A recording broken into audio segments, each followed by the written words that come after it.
Bab 353. Waktu adalah senjata.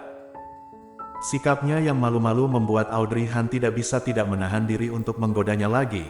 Tetapi begitu Audrey Han ingin menggodanya lagi, tiba-tiba ada suara dering ponsel. Pada awalnya, mereka berdua saling memandang dengan bingung. Setelah beberapa saat, Gita tiba-tiba bereaksi, "Kacau, bukankah hari ini ada janji hari ini mengukur tubuh pelanggan?"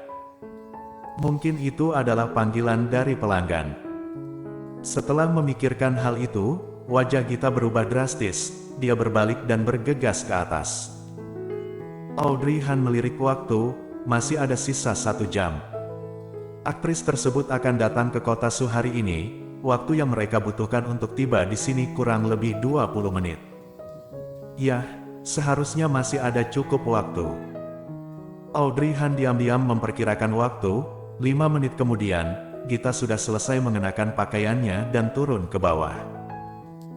Dia menyerahkan ponselnya ke tangan Audrey Han dan berlari ke lemari sepatu untuk memakai sepatunya. "Waktu semakin mepet, tolong pesankan mobil untukku."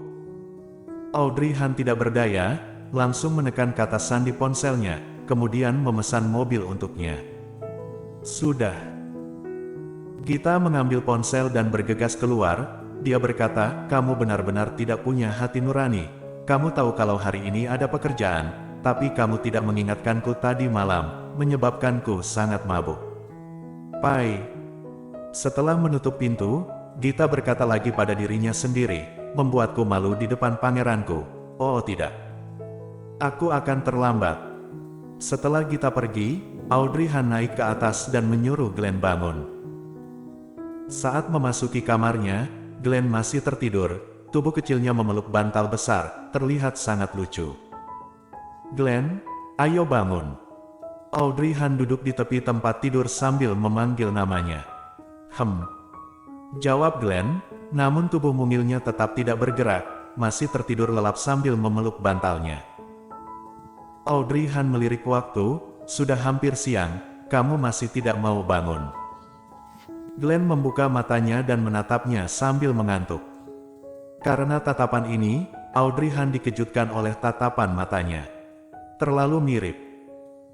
Ketika Audrey Han melahirkannya, hari demi hari melihatnya tumbuh besar. Saat dia masih sangat kecil, Audrey Han merasa anak ini sangat mirip dengan Golden Ye. Karena hal ini Audrey Han ingin menertawakan dirinya sendiri. Sudah sekian lama, kenapa dia masih mengingat orang itu? Itu sebabnya dia selalu merasa anak ini sangat mirip Golden Ye. Tapi, suatu kali, Gita juga tidak sengaja berkata kalau Glenn sangat mirip dengan Golden Ye. Hal ini membuat Audrey Han sedikit terkejut. Gita berpikir, Glenn sangat mirip dengan Golden Ye karena Golden Ye dan Davin Ye adalah saudara. Itulah penyebabnya. Kenapa bisa semirip ini? Anak ini tumbuh semakin besar, wajahnya semakin mirip dengan wajah Golden Ye. Namun, ini adalah versi palsu. Audrey Han tidak bisa memahami hal ini sejak lama, jadi dia tidak ingin memikirkannya lagi pula tidak ada gunanya untuk dipikirkan. Di masa depan, dia hanya perlu menjalani hari-harinya sendiri dan membesarkan Glenn hingga tumbuh dewasa. Masih tidak mau bangun. Audrey Han tidak marah, tetapi memanggilnya dengan lembut.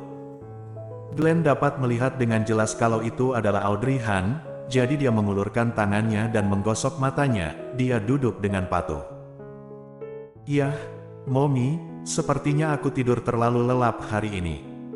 "Kamu juga sadar kalau kamu tidur terlalu lelap, ngapain saja tadi malam?" "Tidak bisa tidur." Glenn tampak bingung. "Mommy, aku tidak bisa tidur tadi malam." Paman bercerita panjang lebar. Mendengar itu, hati Audrey Han tergerak. Dia tampak bersemangat ketika dia membahas tentang Audrey Han, tetapi dia tidak menyangka bahwa dia sebenarnya. Tadi malam, orang ini benar-benar terlalu pandai menyembunyikan sesuatu. Terutama di depan adik perempuannya, dia selalu mengutamakan kesehatan tubuhnya. Setelah itu Audrey Han menepuk pipi Glenn, "Baiklah, bangunlah, Bibi, kita punya pekerjaan hari ini." Ibu akan membawamu pergi makan di luar. Sekalian kita akan ke supermarket terdekat untuk melihat apakah ada sesuatu yang perlu dibeli. Begitu dia mendengar kalau akan pergi ke supermarket, Glenn segera bangun dari tempat tidur. Baik Mommy, tunggu aku selama 10 menit. Kecepatan si kecil ini cukup cepat, dia langsung bangun ketika disuruh bangun. Audrey Han kembali ke kamar untuk berganti pakaian dan makeup. Setelah dia selesai, dia melihat dirinya sendiri di cermin dengan bingung. Seiring berjalannya waktu, dia berubah. Tidak bisa keluar tanpa riasan. Benar saja waktu adalah senjata, tidak peduli siapapun itu, dia pasti akan berubah secara diam-diam seiring waktu. Tanda pisah, tanda pisah. Bukannya tinggal dengan baik di kota utara, mengapa harus pindah ke kota Suzhou? Seorang pria berdiri di depan jendela, sosoknya yang ramping mengenakan setelan jas gelap. Pria ini memiliki pesona pria dewasa. Meskipun dia kurus, tapi tetap bisa melihat postur tubuhnya saat dia mengenakan setelan jas. Matanya menyipit sedikit seperti elang yang ganas, menghadap ke kota, dan bibir tipis pria itu berbicara lagi, "Ya sudah kalau pindah ke sini, tapi sejak kapan mulai suka tinggal di gedung-gedung tinggi?" Seorang wanita parubaya dengan pakaian rumah berjalan keluar dari dapur. Rambutnya dikuncir setengah. Dari luar, dia tampak seperti wanita parubaya. Namun, jika melihatnya dari dekat, wanita itu terlihat lebih tua lagi. Wanita itu meletakkan sepiring buah di atas meja dan menggigitnya sedikit. "Kalau kamu bukannya baik-baik saja tinggal di kota utara, untuk apa kamu datang ke sini?" "Aku suka udara di kota Suzhou." "Kenapa?" Pria itu tidak menjawab, masih tetap berdiri di sana. Wanita itu melirik ke punggungnya, mengambil anggur memasukkan ke dalam mulutnya, dan berkata, "Mungkinkah karena kamu merasa kesepian dan terluka, jadi kamu ke tempatku ini untuk mencari kehangatan?" "Bibi katakan padamu ya Golden Ye, di tempat Bibi tidak ada kehangatan yang kamu inginkan. Kamu juga melihat di ruangan kecil ini hanya ada Bibi seorang saja." "Apa?" Suara pria itu juga terdengar samar. "Bibi, kenapa kamu masih sendirian sampai sekarang? Kamu sudah tua sekali. Dasar bocah, kenapa kamu berbicara seperti itu? Sangat tidak sopan." Setelah berbicara, wanita itu menghela nafas. "Kamu pikir aku ingin sendiri, karena masalah ibumu memberiku terlalu banyak trauma.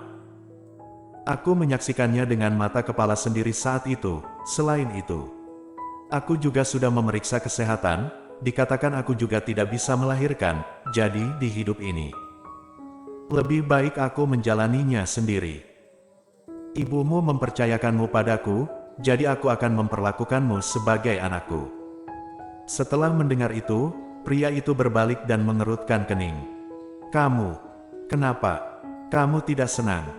Wanita itu memukul meja dengan marah. "Dia adalah Bibi Golden Ye, Anisong." Anisong bangkit dan mencoba menarik telinga pria itu, tetapi pria itu berhasil menghindar. "Pokoknya, aku tidak peduli.